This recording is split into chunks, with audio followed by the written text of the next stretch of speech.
தைப்பூசம் அன்னைக்கு முருகனுக்கு விரதம் இருந்து வழிபாடு செஞ்சோம் அப்படின்னா நாம நினைச்ச வேண்டுதல் நிறைவேறும் அப்படின்னு சொல்லுவாங்க. அதுவும் இந்த வருஷம் தைப்பூசம் செவ்வாய்க்கிழமை வர்றது ரொம்பவே சிறப்பான ஒண்ணு. எதனால் அப்படின்னா செவ்வாய்க்கிழமையும் முருகனுக்கு ரொம்பவே உகந்த நாளாக சொல்லப்படுது. அதனால இந்த வருஷம் வர்ற தைப்பூசத்தை தவற விடாம முருகனுக்காக அன்னைக்கு ஒரு நாள் மட்டுமாவது விரதம் இருந்து வழிபாடு செய்யுங்க. உங்களோட வேண்டுதல் என்னவா இருந்தாலும் கண்டிப்பா நிறைவேறும். சரி, தைப்பூசம் அன்னைக்கு நாம முருகனுக்காக எந்த மாதிரி விரதம் இருக்கணும், எப்படி வழிபாடு செய்யணும் அப்படின்னு பார்ப்போம். பிப்ரவரி 11ஆம் தேதி அதிகாலையிலேயே எழுந்து குளிச்சுட்டு வீட்டு வாசல்ல ஒரு கோலம் போட்டுட்டு, அன்னைக்கு செவ்வாய்க்கிழமை அப்படின்றதுனால செவ்வாய் ஓரை நேரமான 6 to 7க்குள்ள முருகனுக்கு நெய்வேத்தியமா சக்கரை பொங்கல் வச்சு வழிபாடு செய்ய ஸ்டார்ட் பண்ணிருங்க.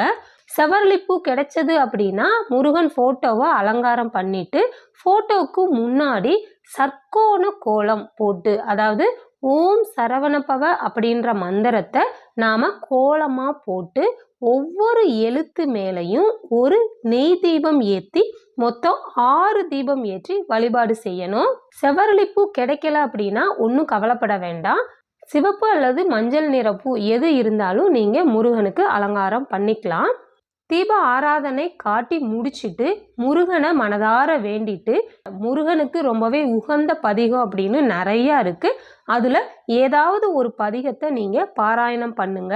பதிகம்லாம் எனக்கு எதுவும் தெரியாது அப்படின்னு சொல்றவங்க ஓம் சரவணபவ அப்படின்ற மந்திரத்தை நாம 108 முறை சொல்லும்போது முருகனோட அருள் நமக்கு கண்டிப்பா கிடைக்கும்.